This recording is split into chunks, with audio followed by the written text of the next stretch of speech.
Assalamualaikum warahmatullahi wabarakatuh. Selamat pagi.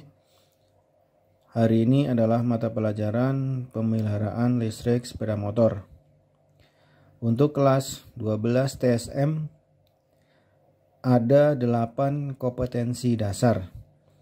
4 kompetensi dasar akan diajarkan di semester pertama. Kemudian 4 kompetensi dasar berikutnya akan diajarkan di semester 2. Untuk pertemuan kali ini kita akan membahas kompetensi dasar, yaitu kompetensi 3.13, menganalisis gangguan sistem pengisian pada sepeda motor. Sebelum kita menganalisis kerusakan-kerusakan sistem pengisian, saya akan menjelaskan diagram sistem pengisian. Di sini sudah saya sajikan diagram dari sistem pengisian.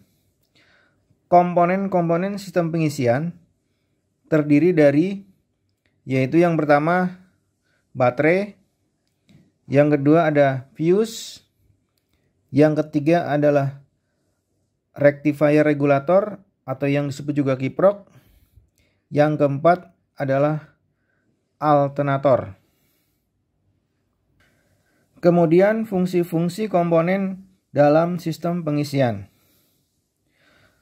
Yang pertama, fungsi baterai dalam sistem pengisian adalah sebagai tempat untuk menampung arus listrik yang diperoleh dari alternator yang sudah disearahkan atau dirubah dari arus AC menjadi arus DC, kemudian baru disimpan di baterai. Kemudian yang kedua adalah fuse. Fungsi fuse ini adalah sebagai pengaman. Jika terjadi voltase terlalu tinggi, maka fuse ini akan terputus, sehingga baterai ini akan aman dari arus yang besar atau tegangan yang berlebihan. Kemudian yang ketiga adalah kiprok, atau yang disebut dengan rectifier regulator. Rectifier artinya adalah penyearah.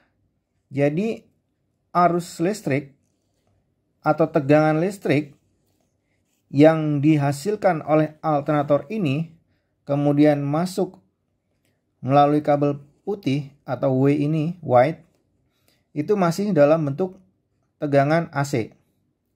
Kemudian dirubah menjadi tegangan DC oleh kiprok ini dan akan dikeluarkan melalui terminal kiprok melalui kabel merah menuju ke baterai. Nah, arus yang keluar atau tegangan yang keluar dari kabel merah ini sudah berbentuk tegangan DC, sehingga arusnya bisa disimpan di dalam baterai. Kemudian regulator. Regulator adalah fungsinya untuk meregulasi. Jika pada alternator ini terjadi putaran yang sangat tinggi, maka tegangan yang dihasilkan juga akan tinggi. Pada saat tegangan tinggi masuk melalui kabel W dan masuk melalui kabel Y atau yellow atau kabel kuning, maka apabila arusnya melebihi spesifikasi, secara otomatis kiprok ini akan membuang sebagian arus ke ground. Sehingga kalau kita lihat, arus yang akan mengalir ke beban atau ke lampu, ini ada load ya, atau beban atau lampu, akan stabil. Karena pada saat dia melewati kabel ini terjadi lonjakan tegangan listrik, maka sebagian listrik akan lari ke ground.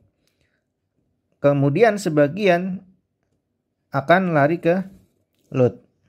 Tetapi kalau tegangannya nggak begitu besar, maka seluruh tegangannya akan mengalir ke beban.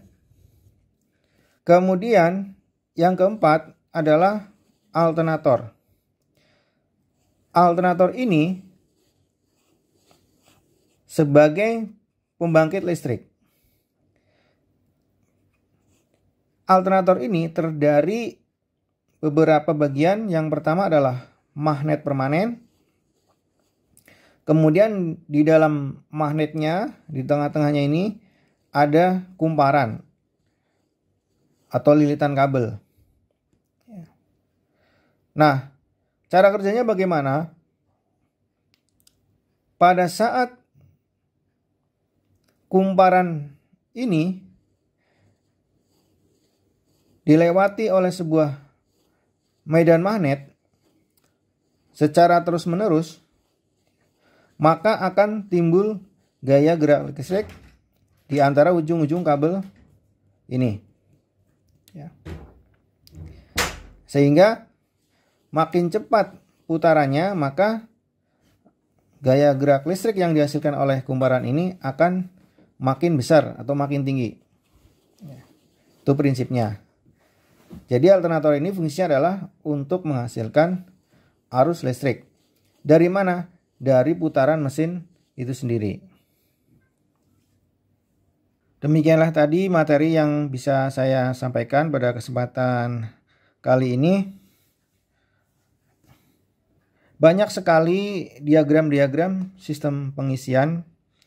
Ini adalah sistem pengisian yang menurut saya paling sederhana, sehingga saya ambil sebagai materi supaya kalian lebih mudah memahaminya.